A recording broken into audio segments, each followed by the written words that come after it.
All right, it is 5:30 on March 3rd, 2025. I'm calling to order the Middleton School Committee meeting, and as always, this meeting is recorded. Would everyone please stand for the Pledge of Allegiance? I pledge allegiance to the flag of the United States of America and to the republic for which it stands, one nation, under God, indivisible, with liberty and justice for all. Thank you, and we are going to move right into executive session, so I'm just going to read the little blurb.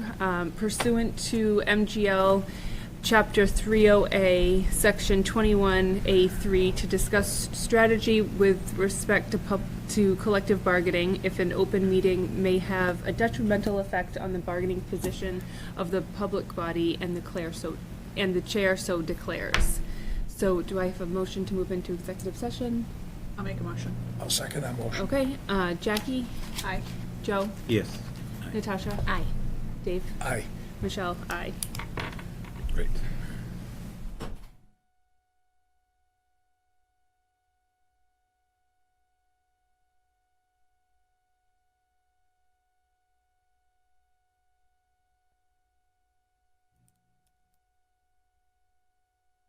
And then we're back to routines, Michelle. Yes.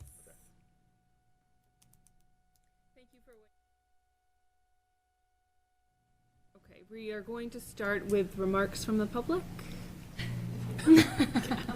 Okay. You can complain about the wait if you want.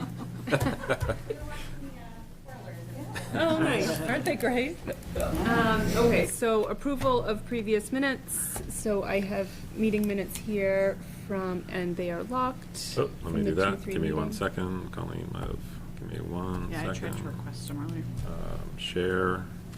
Share, and anyone with the link, save. Just do a refresh in the drive, please, and thank you.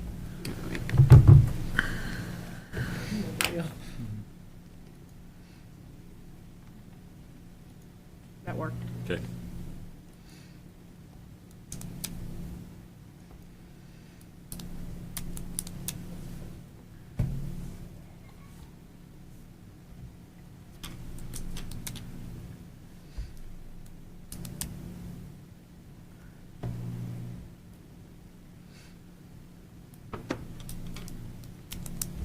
In the part about where I announced for the CPAC, Yep.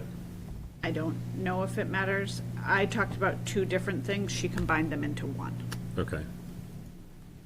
And again, I don't know if that's a big deal in here or not, but that is the way that it reads. She combined them into one event. If we put plan is aiming to offer workshops. Well, we did the workshop, Yeah. and then we did the inclusive play day, which is the inclusive supportive environment, not a drop-off event. Okay. So that's two. Do you have the ability to type right in there, Jackie? If Yeah, you is that do, okay? Yeah, just type Okay, right in there. okay. Just and Okay. make sure that that gets fixed. If you don't mind. Is it gonna let me? Let me give me one second. Maybe it's not letting me. Hold on one sec. I'll request access.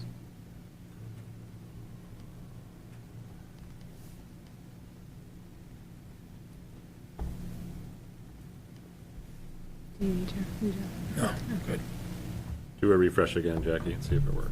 Please and thank you. And then we could approve with suggested edits if there aren't any others.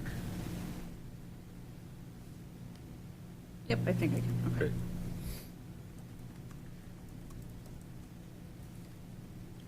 It says that Anonymous Hedgehog is editing it. Anonymous hedgehog? Yeah, did you see Yeah, I that? did.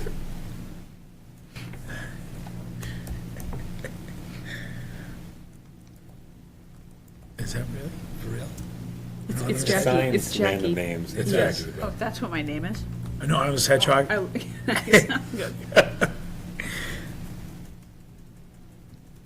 We get Anonymous Humanity up here. Okay, I will make the motion to approve the minutes from the February 3rd meeting with suggested edits. I'll second that motion. I'm going to abstain because I wasn't here. Okay, Um, all right. You already seconded? Yes. All in favor, say aye. Aye. Aye. Any nays? Aye. Okay. Thank you. Okay. All right, moving on to reports from other committees. Jackie, did you have anything? I do have an update, yeah. Oh, good. So the CPAC did offer the inclusive play day in combination with Middleton youth basketball, and we had a wonderful turnout. And it was helpful because now we know like what we need to do better as far as advertising, because it really wasn't advertised well, and we had a wonderful turnout.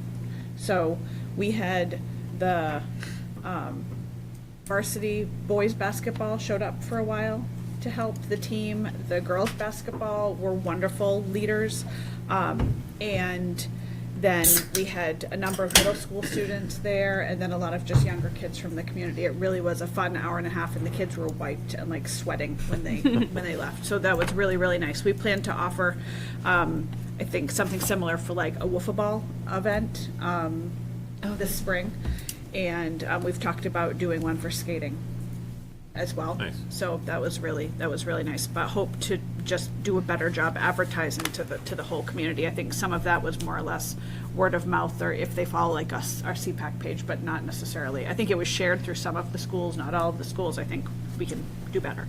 But that was a really nice event, and thank you to Jenny Graves, who was really the mastermind behind it, and she did all the organizing. She has a 7th grade son, and she helps with the CPAC.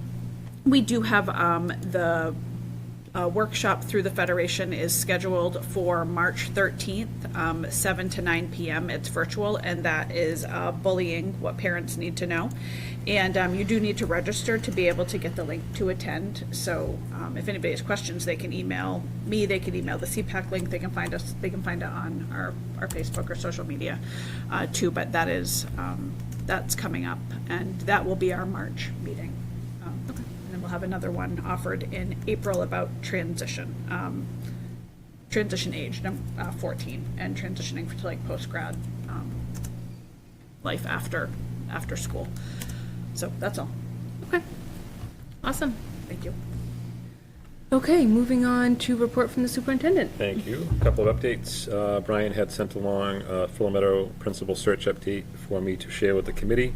Resumes were reviewed the week of February 3rd, 2025. Interviews were held on February 12th and 13th. There were 8 people who were interviewed. Based on the interviews, the search committee has recommended 2 finalists for the position at Fuller Meadows School, Mrs. Kathy Hoppe and Mr. Mike Druin. Ms. Kathy Hoppe holds her bachelor's degree from Pennsylvania State University, certificate of study in ed leadership from Plymouth State University, master's degree in educational leadership from Northern Arizona University, and a master's degree in school counseling and guidance from the University of Arizona. She's currently an assistant principal at the Merrimack Middle School in Merrimack, New Hampshire. Prior to that role, Kathy was the assistant principal at the Marsden Elementary School in Hampton, New Hampshire district. She was a school counselor before becoming administrator for a number of years. Ms. Hopper is also an adjunct professor at New England College, where she teaches courses to prepare undergraduates for a teacher certification program. Our other finalist is Mr. Mike Druin, who holds his bachelor's degree in health education from Plymouth State, his master's degree in health education and family and consumer services from Cambridge College, and his certificate of advanced graduate studies in educational leadership, also from Cambridge College. Mike is in his 6th year as the AP of Howe Manning School. Prior to that position, he was the assistant principal at the Linden STEAM Academy in Malden and the Carleton School in Salem. Before moving into administration, Mr. Druin was a health and physical education teacher for many years. Mike has also served as the assistant football coach and head football coach for school districts in Massachusetts and New Hampshire. So in terms of next steps, the 2 finalists have been interviewed at the central office with the superintendent and the assistant superintendent. There'll be meet and greet opportunities with both finalists during the week of March 3rd. A save-the-date email was sent to the community last week, and members from the senior leadership team will visit each finalist's school during the week of March 10th. So that process is continuing to unfold with our 2 finalist candidates.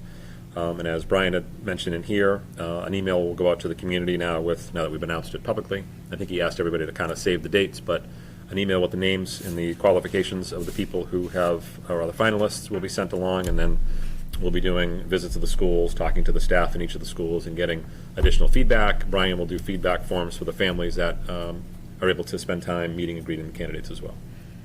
So Will those emails come through our school committee email by chance, just because I don't Oh, get the good question, Hellmanning- Jackie. I don't get the Fuller Meadow. and Yeah, you know what, let me Hellmanning make a email. note for Brian to make sure. Same with Joe. Joe, yeah. I don't get any either. Oh, yeah, right. I don't get them either. Right, exactly.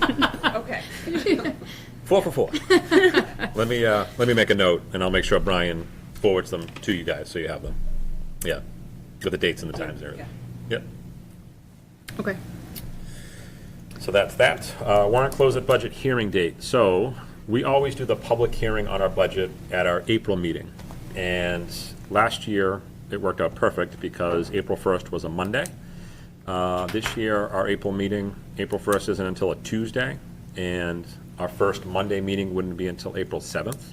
And so we have to back up our public hearing on the budget to March 31st. So I need to see if you folks can check calendars, and just the way the warrant closes at the town level, and you have to back up the 45 days from that. If we were to have our meeting on April 7th, we would be too late.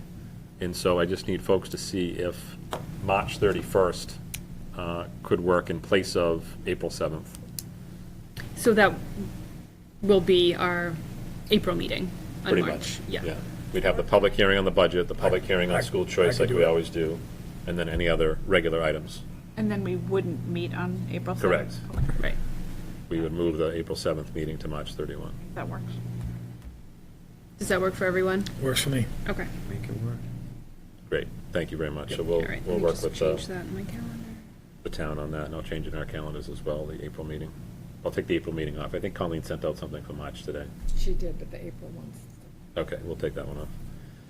Great. And then, in the event after tonight, our goal is to talk to you guys further about the budget, where we are with the process, some reductions that the committee can consider tonight to bring the override number down, and depending upon where we all land tonight and what the will of the committee is, there may be a discussion at the end of the meeting of maybe adding in another meeting prior to the March meeting if we need to do further work on the budget based upon feedback from tonight. So more to come on that, but just wanted to earmark that we may have to tuck in another meeting or so, depending upon the progress that we make tonight.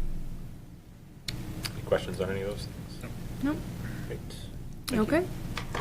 Moving on to the financial report. All right, good evening, everyone. What's included in the drive is a financial report for March, and everything's going along as expected. We are going to start our process of prepping to close the fiscal year, so that's, we don't like to rush it. First step will be going through and checking with all the department heads and building principals about open purchase orders. That's an ongoing and fluid evolution that will go all the way through the end of school. That's the first step. And then we'll be taking other steps as we get ready to close out the books for the fiscal year, which the fiscal year ends, as you know, June 30th. I believe we want to have everything wrapped up before July 15th for the town, because they, as a department of the town, they have to do their work. But everything's going along really well. Our new accountant in the office, he's doing a fantastic job. Really has hit the ground running, has a very good foundational knowledge with regard to accounting. So he's doing excellent work, and it's really going to be helpful for us going forward. So I'll stop and answer any questions you may have. I don't have any questions. Any discrepancies? Like, I have comments, and Ryan's created comments, which I didn't. It just makes the thing real small, so Yeah. you don't see them. But really, it's all timing.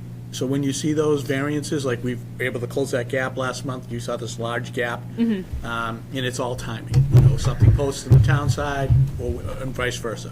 So when you're looking at all the funds, it's really timing in terms of, okay, when did they post a revenue? When did we post an expense, and vice versa? So when we get to the end of the fiscal year, all those things have to get zeroed out and will get zeroed out.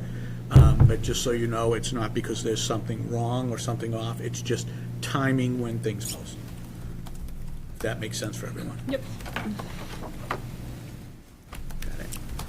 Okay, moving on to report from the principals.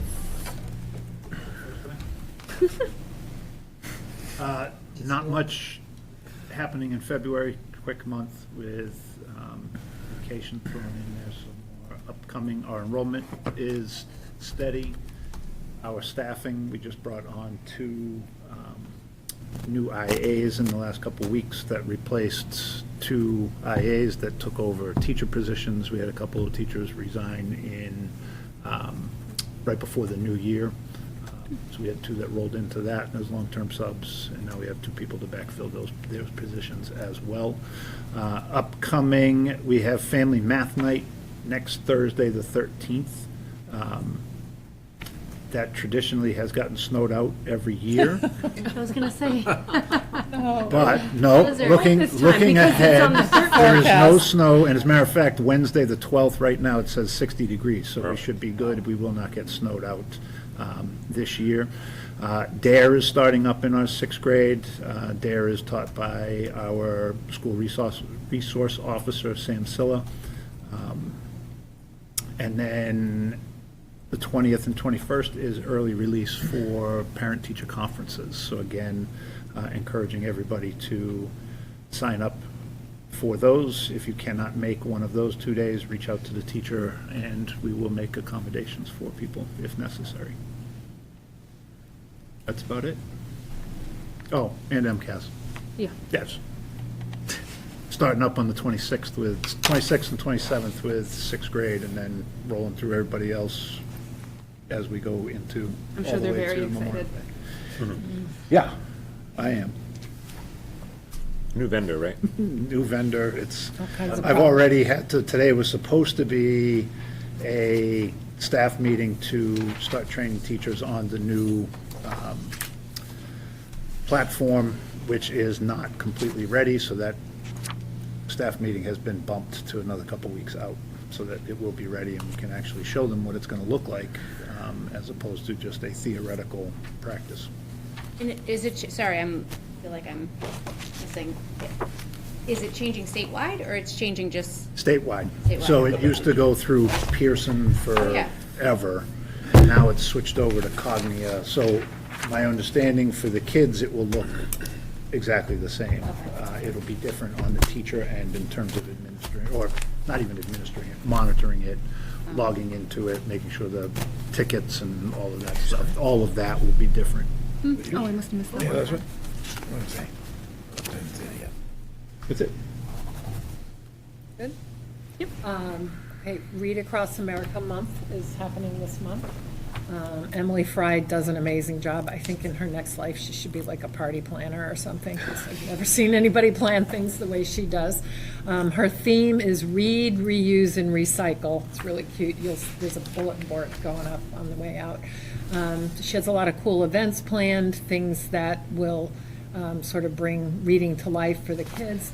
FM and How Manning are kind of resurrecting book buddies. The 6th graders are coming over, right? this And they're Friday. going to read to their young friends. They're so excited about it. So are they doing that in place of the community readers? Yes. They, okay. Yeah, so 6th graders will come over and share a story with kindergarten grade through Yep. grade 2. Yeah, I have a 6th grader. She was telling me. She's So excited. Everybody's very excited about this, so it's kind of nice. That's Friday, is it? This Friday. Say it Friday, yeah. Yeah, I think it's nice to mix it up, because then things don't get stale. You know, when you do things too often, sometimes they can get that way. I don't know if anybody else participated, but Scott had sent us the webinar that was last Thursday with Jonathan, is it Haidt? Yeah. Is that how you say it? Yeah. I don't know if anybody had a chance to participate or see it. It was unbelievable. He's the guy that wrote The Anxious Generation, the book.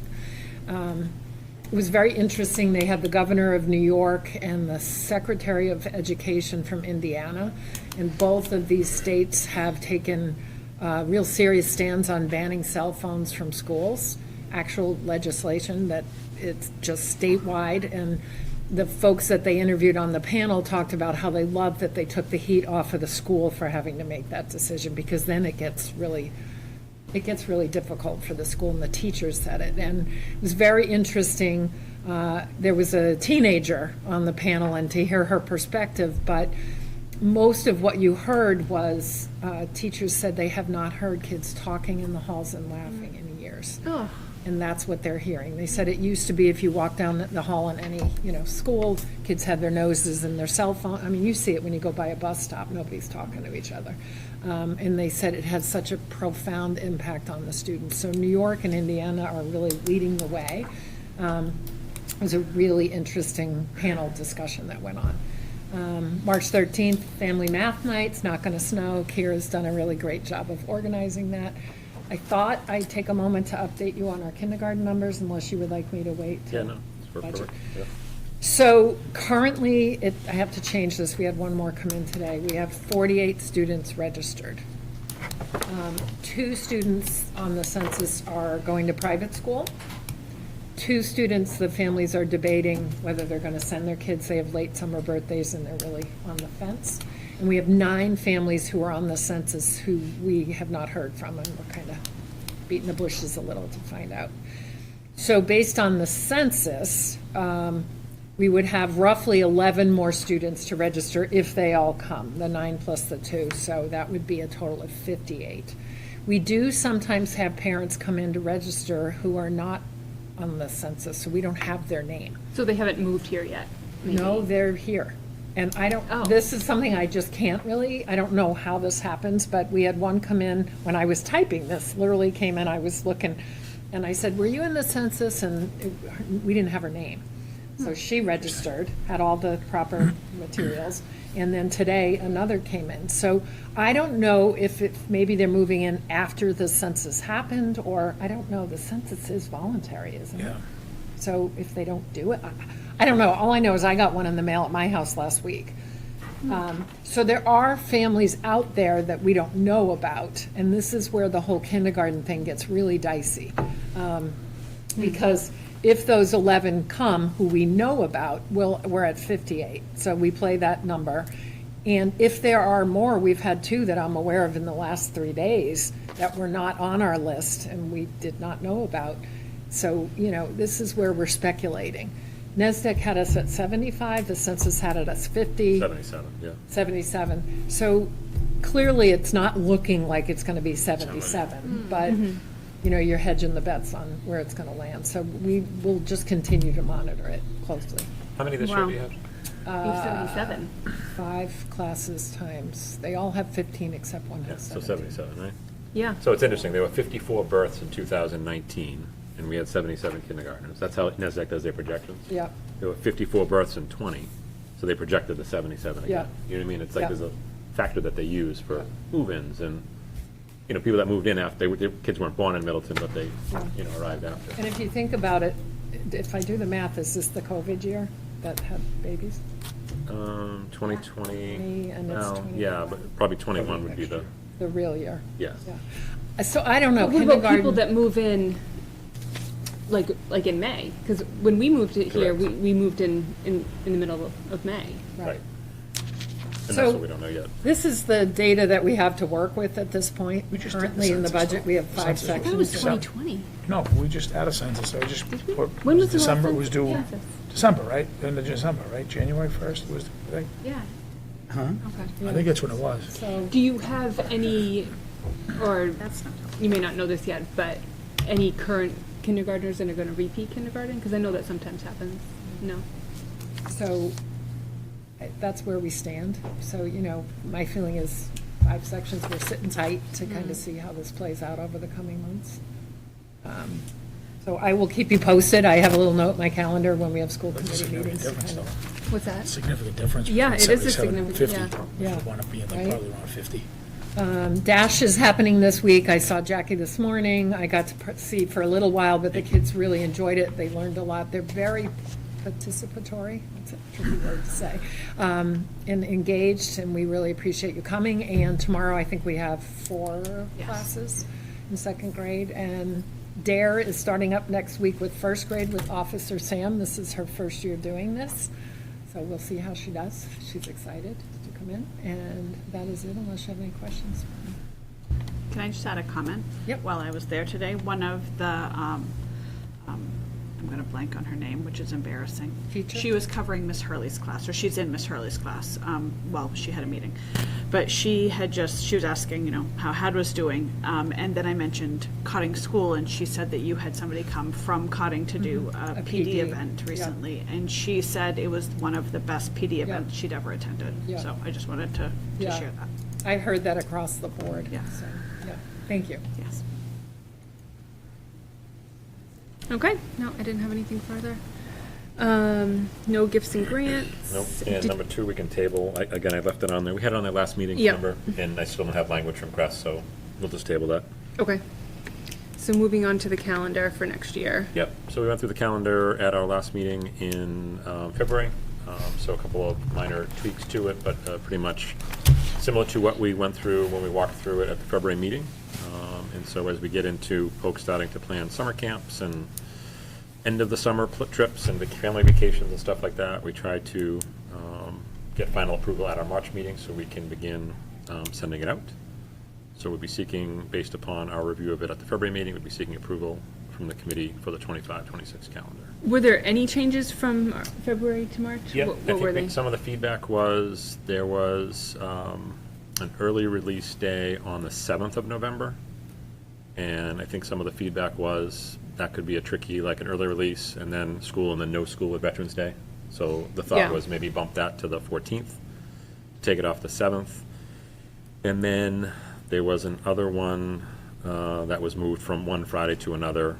And I'm not going to remember off the top of my head, Michelle, but there's been no addition of anything. It was just sliding some stuff around on the calendar. But it's pretty much a rinse and repeat from last year with again, the big exception is the December break. This year we went out on break and then we came back for 2 days. Next year, where Christmas falls, we'd come in for 2 days or a day and a half and then have the rest of that time off because New Year's is on a Thursday. It'd be silly to open up that Friday. Right, yeah.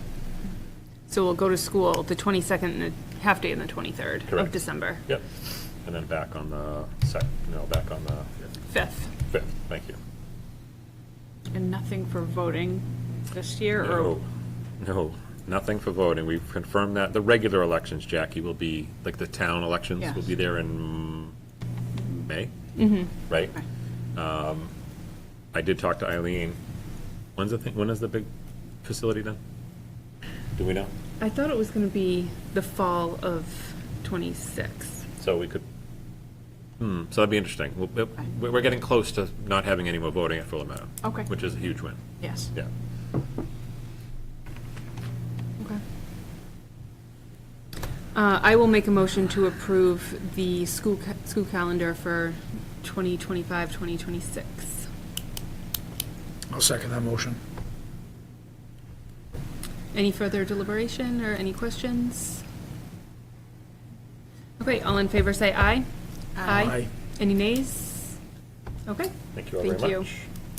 TTU override work group. So I wanted to bring this to the committee, just an idea that's been in my head. We most likely will be an override territory in Middleton. We're most likely going to be an override territory in Topsfield, and we're most likely going to be override territory potentially in Boxford as well. Certainly the state of the union in the sense of all school districts are seeing this. As I've said to you guys before, we could get in a car right now, drive up 95, take an exit off of any road, pop into a school committee meeting there, and I can guarantee you it's the same conversation that's happening.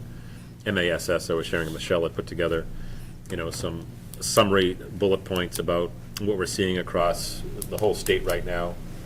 Federal funding drying up, major expenses rising significantly, as we know, out-of-district tuitions, transportation. Chapter 70 is not increased with inflation.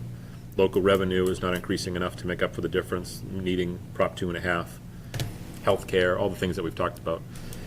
And so where we are in override land, I had said to Michelle that I think it would be great if we could identify, if there's willing folks on the committee tonight, almost like 2 override captains, for lack of a better way to say it. So 2 people in Boxford that could be sort of override captains, 2 people in Middleton, and 2 people in Topsfield. Just with the idea of sharing strategies on how to get the word out around the override, how to work and partner with the PTOs, because they can be great partners with us. Partnering with our Teachers Association, I've had conversations with wrong town, Carrie and Katie, around, partnering on the override also.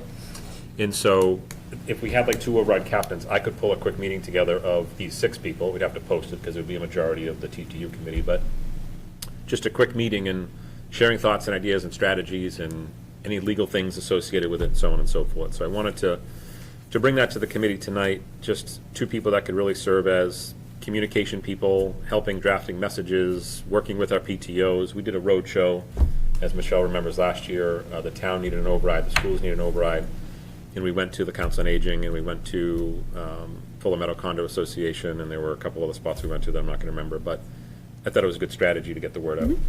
So I don't know if the idea makes sense. It's just an idea that's been in my head of trying to be efficient around a very condensed set of time frame, because If you start talking override now on March 3rd, by the time you get to town meeting, it's too far, it's too early right now.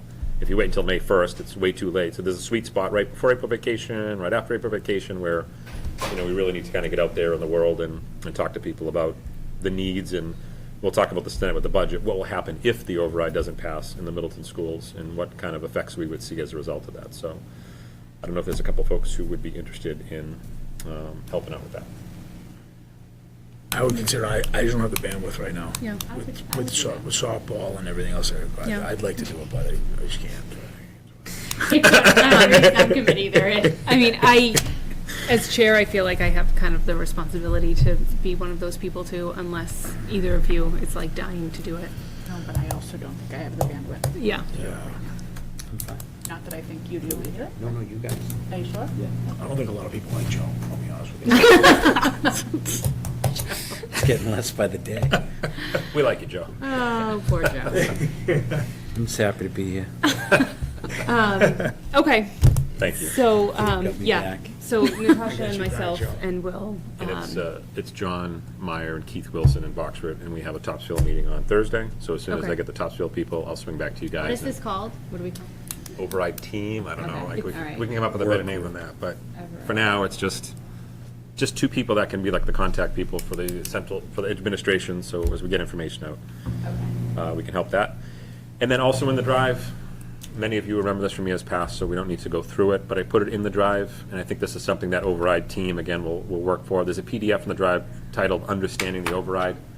This is a presentation Attorney Maccaro gave a few years back, or, yeah, I think it was 23. So it might have been 23, not in Middleton, it might have been in another town, but this is the copy from 23, but nothing has changed on it. It's just what is Prop 2.5, what's an override, how do you navigate conflicts of interest, how do you navigate campaign finance, the override campaign, and so on and so forth. So this is just a presentation that we've had in the past. I put it back in the drive for Michelle and Natasha, if you guys can just take a reread of it, as we start to pull that team together. There's just some good information in there from the attorney around how you best navigate an override. And that leads us to FY '26 budget, information and discussion. The committee had tasked the administrative team, and we appreciate the partnership as always, with trying to see if we can figure out a way to get the override number down. We know it's a big ask of the community. And so Steve is going to walk the committee through, just kind of do a quick little reset. There's a document in the drive called Middleton 3.3.25, which is today's date. So at the top of it is just sort of like a little bit of a reset of where we were in FY '25 and what we're looking at in FY '26. And then we have some items. We had a Middleton leadership meeting, and we had some items that we thought we could bring to the committee for potential deliberation and consideration to reduce the overall budget to try to bring the override request down. So if it's okay with the chair, I can turn it over to Mr. Greenberg. yes. All right. So Dr. Morrison mentioned what was in the drive, and I just want to walk everybody through this briefly, and then we can get to the recommendations and any Q&A that the committee may have. At the very top of this document, you'll see what we have. I'm going to go through piece by piece. Let's start with our FY '25 approved budget, and that's the local appropriation. You see that's $15,312,562. When we calculate, when they wanted us to calculate the guideline increase, what you want to do is pull out the FY '26 insurance budget. And so that is the $2,106,987. You come out with that $13 million differential, and then you multiply that by 2.5% to get a 2.5% increase. Does that make sense for everybody so far? Yes. All right. As we move forward, what I have to do is add back in the FY '26 baseline insurance budget. So that's before any premium increase, before any shift in the split. And that number that I calculate is $2,293,231. And that number is slightly changed because the enrollment changes that we see as of February, so I use those numbers. All right, and that affects our base. So we add that plus what I calculate for the split, and that shift from 64.36 to 66.34 that differential I calculate is 51,901. And I interpret that, based upon our conversations with Town Hall, that we're being held harmless for that. Okay, so that would be part of our guideline budget. Make sense for everybody so far? The last thing there is the insurance premium increase. And so when we look at health, dental, life, and minor increase in the property and casualty, which is like 1.1 something really small, I come out with an increase or total premium increase on our insurance budget of $330,880. So when we add all those things up, I Let come me up. just ask you a question on that. Yes, one. sir. That's because you were carrying 10 and the number came in higher. Yes. Okay. Originally, we were carrying 10. So this is like total calculation of the whole thing, 17.62, and then other things that we have in the budget. So all of those things factored in, all right? Are there other questions to make sure it's clear for the committee? So with that, our guideline budget, the way I see it, is now $16,211,726. And that total guideline increase is $899,164, or 5.87%. Everybody good so far? I don't mean to insult you, I just want to make sure we're getting it before we get into. So, with all that being said, let's just go right to the bottom. When we look at our guideline budget versus where our draft one budget is, our differential right now is $884,116. So to meet the guideline, as I've calculated it, at 5.87%, we would need to reduce the budget by $884,116. Any questions so far? Okay. So if we can scroll down, and you'll see that we have some itemized items here. Itemized items. We have some items here for you numbered, and the first 6 are really the ones that we're bringing to the committee for vote and approval. With a footnote that the special ed stabilization would really be a recommendation vote, because that's the finance committee that makes that recommendation, but we would have it, we would have it on record. All right. So for the items that are in front of you, item 1 is the adjustment in levels, and that's going through and auditing the salaries and looking at level change requests and making a calculated risk on, okay, is this really going to happen? Is this person going to be able to accomplish what needs to be accomplished to realize that change? And so based upon what we looked at and the work that was done, we think there's a savings there of $90,000. All right. Next would be a retirement. So with that person retiring, that instead of carrying that higher salary, the replacement that would be hired at a lower step and level. So we calculate a savings there of $41,000. The special ed stabilization we talked about, that would be a finance committee vote for that. And then I have a double posting. It was a lunchroom monitor at Fuller Meadow, and that person is actually at Hal Manning now, so that's no longer necessary. And then we'd be looking at a classroom section based upon enrollment numbers as we see them right now. And then tech hardware, which would be the smart board replacements for Fuller Meadow and Hal Manning. We will look at other funding options and bring that back to the committee at a later date. I can continue on talking about other things, or we can stop and allow, and the committee can Q&A, deliberate, whatever you want to do. We can just stop there for a second. Now, number 5, the classroom section, that was a result of looking at next year's numbers from first grade, I believe. I think there's. So I would say to the committee, and what I'd recommend, we don't want to pin it down. Right. We want to, just looking at how things are, looking at enrollment. We want to be as flexible as possible. But we are making a recommendation to the committee that it's appropriate to reduce the section. Okay. Is that fit? Is that appropriate? I think very much so. We always try to say that we want to have that flexibility all the way into the summer. I mean, you could have a whole bunch of kids moving all of a sudden, and we might be rotating people around. As you look at enrollment as it stands today, it's very clear that it's within that first grade realm. But a lot could happen over the next couple of months, and so we always just try to say a section, and then the administration would make that final decision as we get closer to into the summer, for sure. Okay. And that would still, based on enrollment, that would still keep class sizes small? Yeah, right now, there's 77 kids that would be coming out of kindergarten, and as it stands today, there are 6 sections, which would have 12.83 in a class. And if you take that same 77 and you divided it by 5, it would keep them at our sort of historic numbers of about 15, 16, where we've been in the past. So the logical look at it now is first grade, but the understanding of the committee has always been very supportive of us watching the numbers over the next couple of months. We get 20 first grade kids move in, we might have to take that section somewhere else. But as it stands right now, that would be the logical spot for it. Just looking forward, question, because I know the enrollment for the kindergarten's less as well. Would there be a possibility of 2 sections? Anything's possible. I don't want to say no. I mean, we wanted to make sure we bring something, and I'll say substantial from a numbers perspective for the committee to deliberate on and take this step.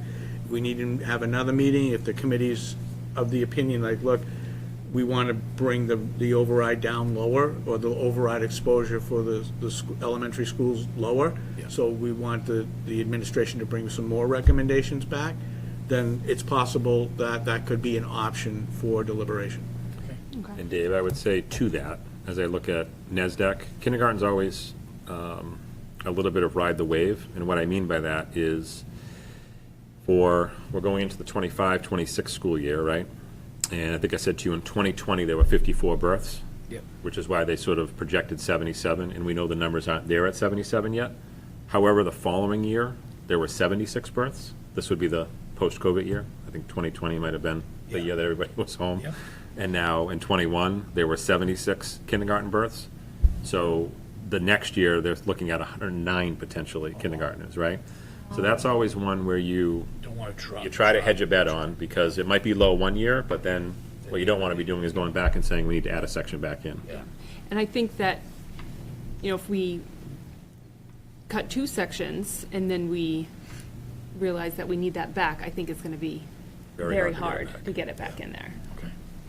And again, particularly where next year, the following year, they're saying 76 births, the year after that, 72 births, so you've got a couple of years of looking like peaking kindergarten again. 109 and 103 is what NESDEC is estimating potentially. I'd also like to see what happens over the next few Yep. weeks with the kindergarten registrations, and if there's any sort of uptick there. Yep. Jen, do you think the kindergarten kids coming in, because as we talked about, they'd be like the 19, 20 kids that were, all the kids were impacted by COVID, but like especially these kids, because speech, masks, like not going to maybe a play care situation or whatever. Would your feeling be that, like, especially this group of kids, this group of kindergartners would need more hands on deck than the average I think we've been seeing that. ongoing? We're seeing it in first grade as well. Yeah, okay. Yeah, you can't help but think that Yeah. the lack of socialization that these kids had at such a formidable age really did impact them. So it's almost like, you're probably a little more worried about that than the academic piece, that for whatever, that seems to come along. It's this other piece that, I would put it under an umbrella of like social immaturity. Yeah. They have a great deal of trouble regulating themselves, calming their bodies down. The teachers sitting here, I don't know if they're seeing this with the older kids, but it's across the board. There's a lot of work being done to try to help kids settle themselves, sort of know what's expected. So absolutely, we're seeing that, but not just kindergarten. But yes, you are seeing the incoming kids seem to be more impacted by this. Yeah. It will be interesting, Natasha, to see as you say that question. It's a good question, because if you were 3 in 2020, and then you roll into kindergarten a few years later, right? This is now going to be the year when kids born in 20 will be rolling in, right? Right. 5 years later. So what did their first year look like, their second year, their third year? It looked very differently than developmentally if you were born in 2016, Yeah. right? And what was happening. So it will be, I think societally, it will be a very interesting thing to see how that unfolds.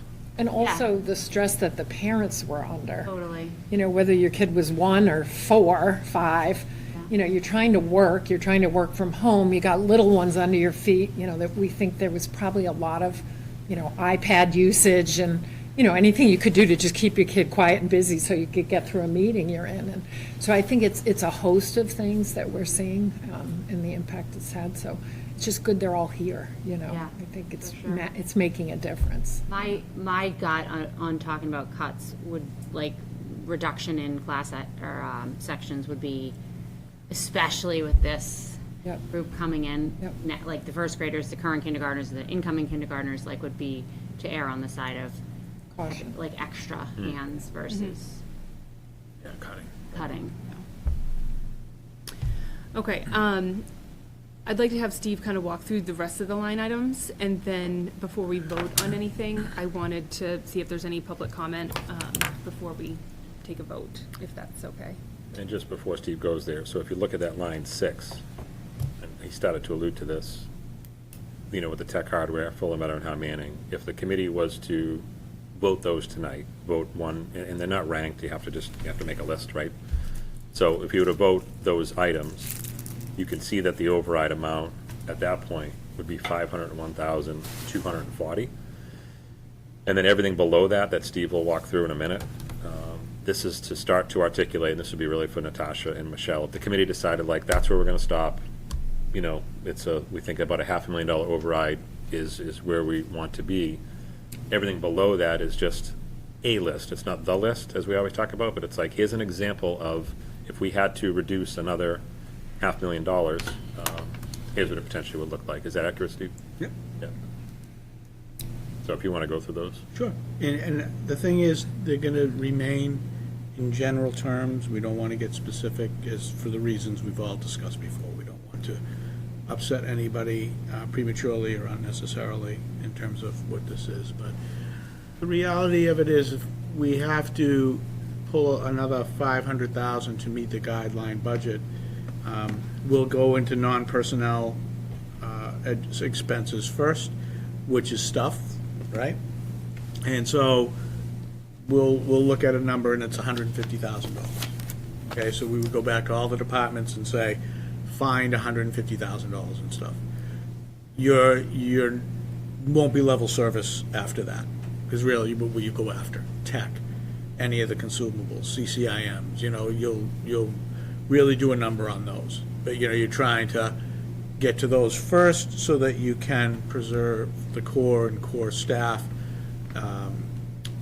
as part of this. So $150,000. And in future years, you're really not going to have anywhere to go as far as stuff is concerned, because you've already pretty much decimated it, all right? Then after that, we're just into people. All right, so this was a proposed level service budget with the addition of .4 for ELL because of identified need. And we would be less than level service, we'd be redefining service. So you see the list in front of you: educational support, increasing class size, special education caseloads would increase, decrease in any of the enrichment programs, decrease in tech support, and then we'd hit administration. And again, this is not in any particular order, any ranking order. This is a list, and this list is people. I'll answer any questions. I have a question. Last year, when the override went to town budget and it failed, a lot of people were saying, what's getting cut? And no one really knew that. Then we back saying nothing's getting cut. It was kind of a wish list. So the way I'm reading this is the top ones are things that we can stay at level, and everything underneath this brings us below level, correct? I will say even the top ones. I mean, well, like the level, cutting levels, that first one, Yeah. that's fine. Second one, fine. Third one would be great. Fourth one, fine. Fifth one, if we're going to maintain classroom sections at historical averages, fine. Sixth one, you know, you're impacting replacement schedule, but we'll look at other funding sources there, so the ones in green. So, you know, I'm sorry I'm specific on each line for the answer and not just saying yes, but just so you understand where we're coming from. These first few are reasonable first 5. But Joe, to answer your question, I think, if I'm interpreting it the way I think you're asking it, last year's override was can we make an even better educational program for our kids? Right, Right? right. Can we offer more courses? Can we do more enrichment, right? So it was, how can we expand our program, our offering for our kids and make our amazing school district even more amazing with these offerings, right?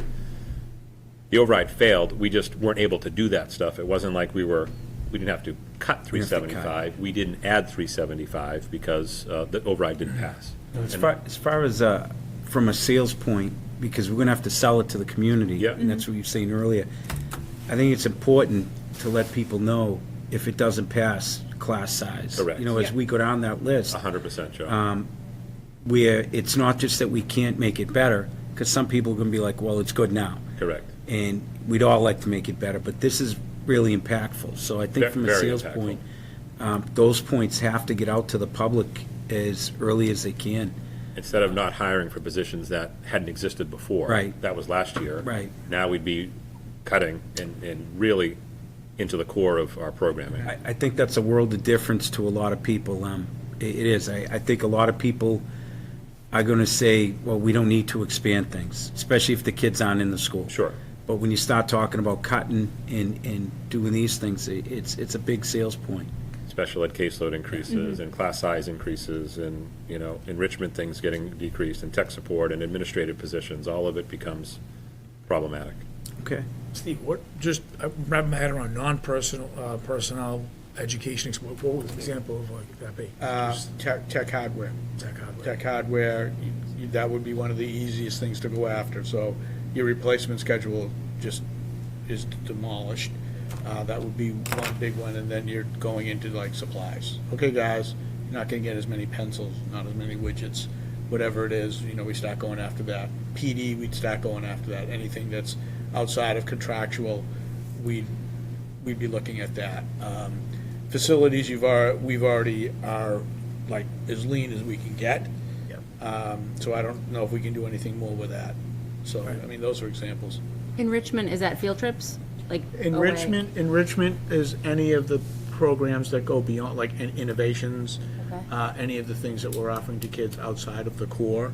Okay. You could also be looking at special subjects. So I want to be careful, Yeah. how we say certain things, because we don't want to alarm people. You're looking at things outside of the core. Typically in a school budget, Natasha, you'd find that, if you had, just pick a number, 25 class sections, you need the special support staff to support those class sections, right? In an override scenario in any school district, if an override doesn't pass and now you've reduced class sections, now you have a corresponding reduction in specialist time as well. It sort of goes hand in hand. Okay. But it's an impact, and I think the principals throughout this process, as we get anything beyond line 6 and start to talk about dismantling the school district from, what people have come to expect in terms of programming and in terms of a level and degree of service, I think the voices of our principals would be very important as well. Joe, to your point, in terms of getting people to understand what does this mean if the override doesn't pass, I'm sure Jeff and Jen, you probably have a perspective as people who are in the buildings every single day. Yeah, I mean, you'd be way up over in terms of class size. I think that's always been one of the big selling points with Middleton is that low class size. And that would no longer be a selling point for Middleton if we're right where everybody else is or higher. And I think at that point you start to see, I think one of the other great things about Middleton is the stability of the staff that we have, right? 9 times out of 10 here, when it's hiring a new teacher, it's mostly retirements or somebody's, their life situation has changed quite a bit. They got married and the husband got transferred and they're moving, right? Those kinds of things. Middleton has never been a stepping stone because we have low class sizes. We have that support staff as well. You start stripping those things away. Now you're going to start to see more churn in your staff as well because they're going to be looking for something better, right? I don't think I've ever hired anybody. I don't think anybody has ever left this school in 8 years that I've been here for the same job and they didn't move, right? So they didn't go from here to North Andover, right? If they're leaving, they're going down on the South Shore or out west or out of state completely, not they found a better job, right? That's the kind of thing that I think starts happening too, when you start changing fundamentally what we are, is you'll start to see people come in, stay for a couple years, and then find something better. Right now, we are the something better. Yeah, that's a great point. I think Yeah. the hallmark of the Tri-Town is longevity. In all roles, people come here to stay here.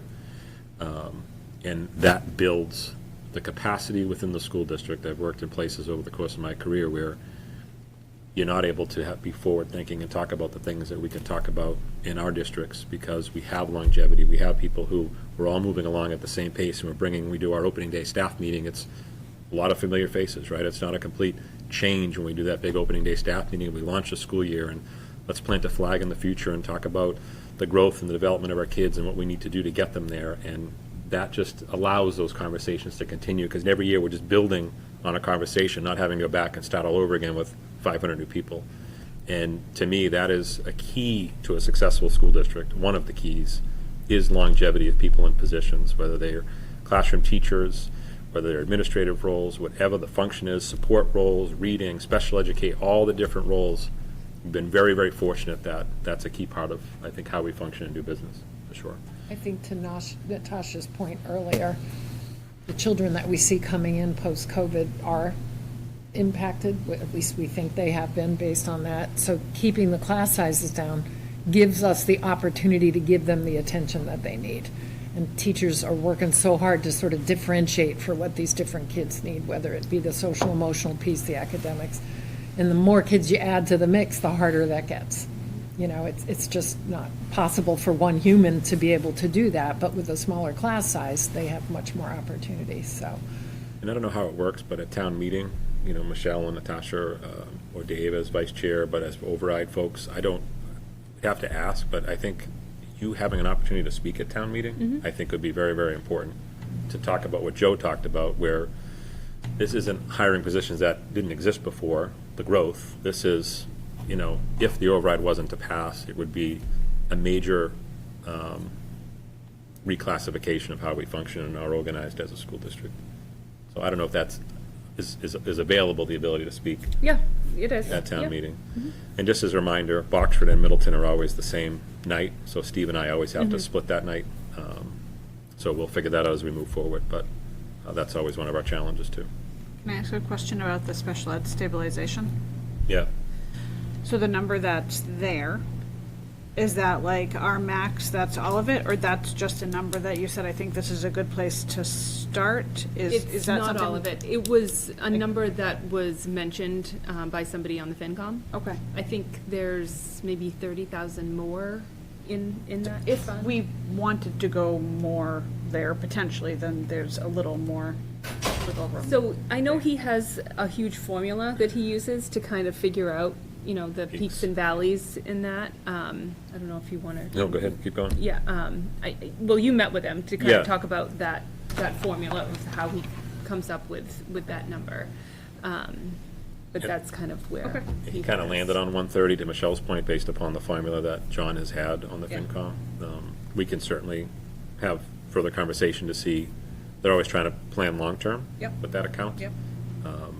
But Okay. certainly helpful, the 130. Yeah. So for the purposes of being productive, I'd like tonight to vote on items 1 through 6. So that would be the adjustment to the levels, the retirement, and hiring at not the same level, but at a max level. Recommending the 130,000 from the stabilization account, the adjustment of the double posting, the classroom section, and then the tech hardware.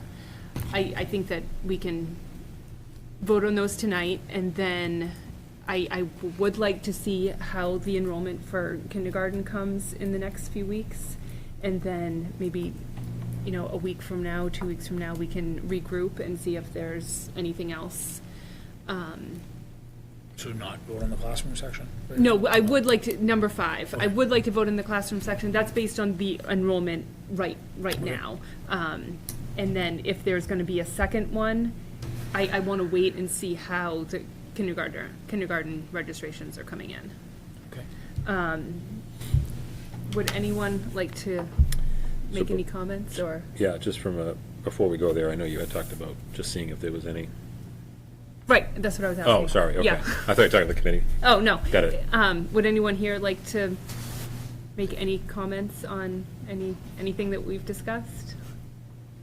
So the chair has built in a public comment section after the budget discussion to make sure that if anyone has feedback, there's an opportunity for anyone to share any feedback. This time, but I know that once the town and the family and the community hears some of the impacts that will happen on the schools, they think that the voting would go differently from last year. But I agree with what Mr. Crowley said, as long as we impact and tell the public sooner rather than later, It'll be more positive way, effective. it'll be a lot more effective. Yeah. Agreed. Yeah, I plan to, make the messaging clear on, what could happen if the override fails, and what that means and how it's gonna change our elementary schools dramatically. One more question.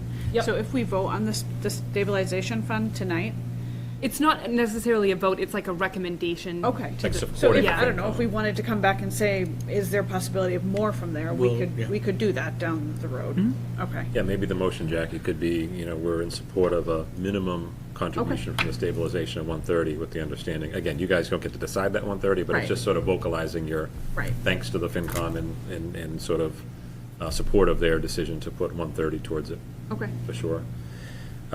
The other thing, Michelle, before we get into voting, just to share, so we had a meeting on Saturday, Michelle, Steve, myself, Steve Clifford was there, and somebody else was there.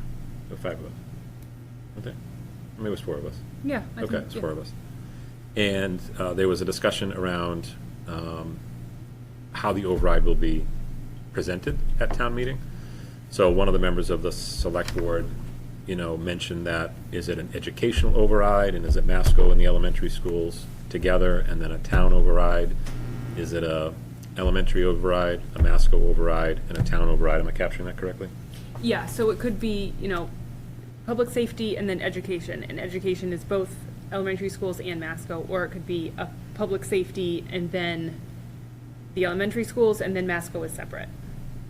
Yeah, Yeah. so nothing you have to decide tonight, but that was just brought up as Who something with decides? the Yeah, do we have So, consider. I asked who decided that, and I think we should, I should have some conversations with the school committee members at Masco and see what their thoughts are on having us together versus separate. I think putting us grouped with anybody puts it at a disadvantage. I think there's plenty of people in this town, especially the elementary level, that love the elementary school. And I think a lot of people do send their children private. I think if we pair up with either the town or safety, or personally, I'd rather be on our own.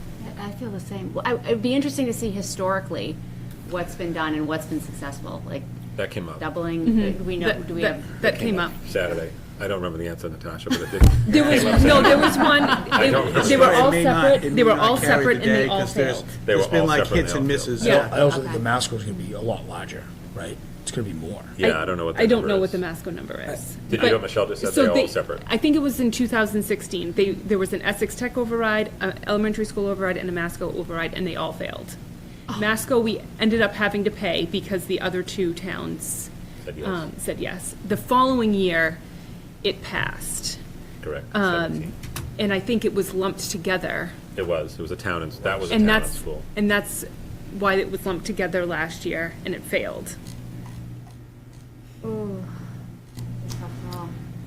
Yeah. I would almost lean towards separating, like what Dave said. I think the elementary schools in Middleton, I think people hold in high regard. And I think a lot of the town, their kids are not taking advantage of Masco.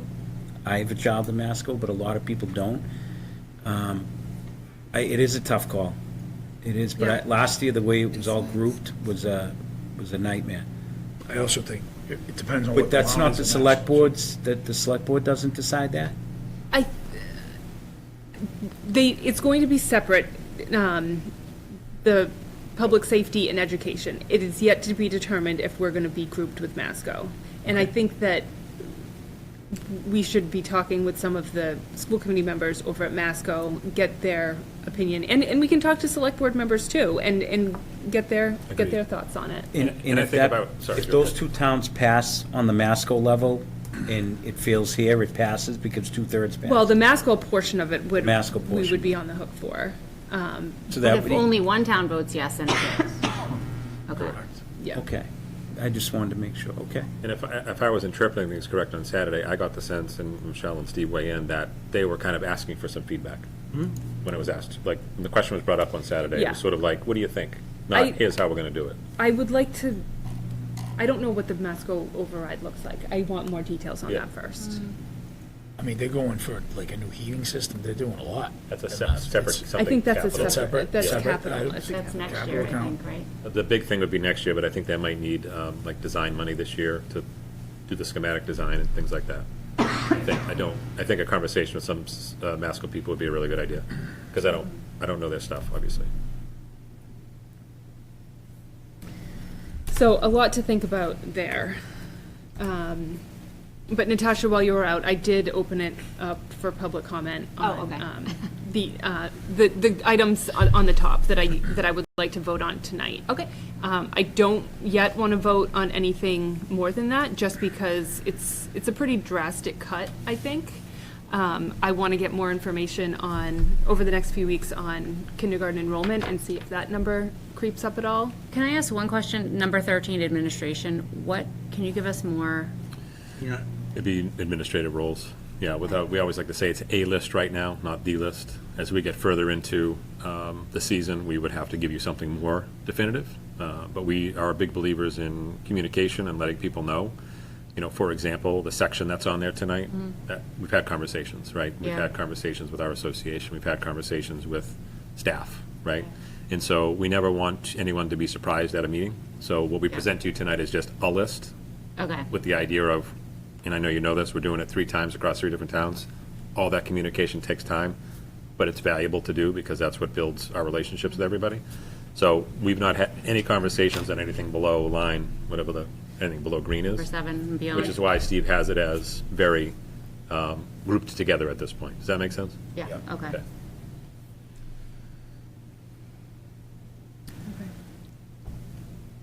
Any other questions or deliberation? Okay, one more. If we voted, like, I know we're making recommendations, right? But with the classroom section, if we say we want to keep that right now, we can loop back around to that at another time, too. Like, that's still there as something that we could take out if we chose to keep that tonight. I mean, we could, but because of what enrollment looks like right now, I think that we can vote on it, I think. I feel comfortable voting on it. I know that Dr. Roberts has communicated with her staff about that. So that's the situation where we would be going from 12 in a room to 15? We'd be going to 15 in a row to 12. If everything carried the day, yeah. Okay. Yeah. Okay, so you just need, Yeah, so I'll make a motion to, what's the correct wording, Steve, for the levels to, Make an adjustment to the levels for $90,000. yeah, make an adjustment to the levels for $90,000. I'll second that. Okay. All in favor, say aye. Aye. Any nays? Okay, I will make a motion to have the adjustment for the retirement, is that? Yeah, how- just to reduce salaries by $41,000 Okay. for pending retirement. Reduce salaries by $41,000 for a pending retirement. I'll second that motion. All in favor, say aye. Aye. Any nays? Okay, and I will make a motion to recommend the FinCom apply $130,000 from the special ed stabilization account, Okay, minimum. or a minimum of $130,000 from the special ed stabilization account. I'll second that motion. All in favor, say aye. Aye. Aye. Any nays? No? I will make a motion to adjust the budget, or reduce the budget by $30,876, which reflects a duplicate or a double posting in the budget. I'll second that motion. All in favor, say aye. Aye. Aye. Any nays? Okay. And then I will make a motion to reduce the budget by $65,000, which reflects a classroom section. I'll second that motion. All in favor, say aye. Aye. Aye. And then I will make a motion to reduce the budget by $26,000, which reflects tech hardware at both Fuller Meadow and Hal Manning. I'll second that motion. All in favor, say aye. Aye. Okay. I'm going to stop there. I'm not going to recommend any further unless anybody else has anything to say, because I feel like anything further is really not putting forth a level service budget. And Start there. I feel like the town really should dictate, what kind of schools we have here, because our small classroom sizes and the community that we give is such, it's kind of like the gold standard here, and it's why people move to Middleton.